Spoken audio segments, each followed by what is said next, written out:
2 जून को ओडिशा के बालासोर में हुए भीषण ट्रेन हादसे में करीब 290 लोगों को अपनी जान गंवानी पड़ी, जबकि करीब 1000 लोग घायल हो गए। इनमें कई की हालत गंभीर। प्रधानमंत्री मोदी से लेकर तमाम पक्ष विपक्ष के नेता मौके पर हालात का जायजा लेने पहुंचे।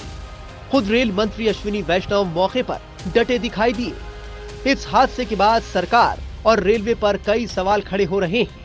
आधुनिक तकनीक का इस्तेमाल करने का दावा करने वाली भारतीय रेलवे से आखिर कहां चूक हो गई, जिससे इतना बड़ा रेल हादसा हो गया।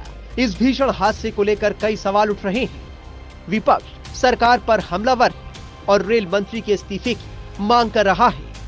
इस सब के बीच सबसे बड़ा सवाल ये कि इतनी एडवांस टेक्नोलॉजी होने के बावजूद चूक कहां हो गई, जिसकी वजह से बालासोर में ये भीषण ट्रेन हादसा हुआ। सवाल है कि एक ट्रैक पर 2 ट्रेनें कैसे आ गई। महानागा बाजार स्टेशन से 300 मीटर पहले कोरोमंडल एक्सप्रेस की कुछ बोगी पटरी से उतर गई। ट्रेन का इंजन आउटर लाइन पर खड़ी मालगाड़ी पर चढ़ गया। इसी दौरान ट्रैक पर अचानक से हावड़ा बेंगलुरु एक्सप्रेस आ गई और उसने तेजी से कोरोमंडल एक्सप्रेस को टक्कर मार दी। सवाल उठ रहा है कि एक रेलवे ट्रैक पर 2 ट्रेनें कैसे आ गई। रेल मंत्री अश्विनी वैष्णव ने बताया कि ये हादसा इलेक्ट्रॉनिक इंटरलॉकिंग में बदलाव के चलते हुआ। बता दें कि इलेक्ट्रॉनिक इंटरलॉकिंग सिस्टम वो होता है जिसमें ट्रेन का ट्रैक तय किया जाता है। कवच का इससे कोई संबंध नहीं। कल ममता जी आके बोल के गई थी।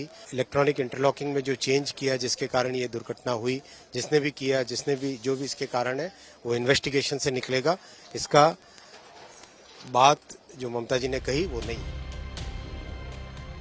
भारतीय रेलवे एडवांस टेक्नोलॉजी का इस्तेमाल कर रहा है।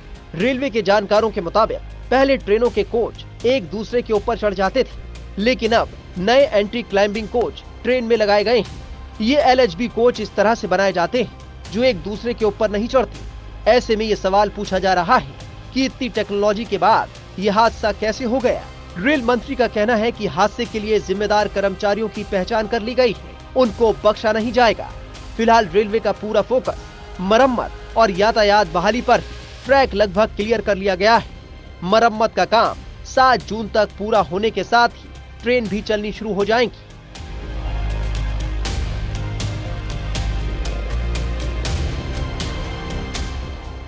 टाइम्स नाउ भारत डिजिटल की रिपोर्ट।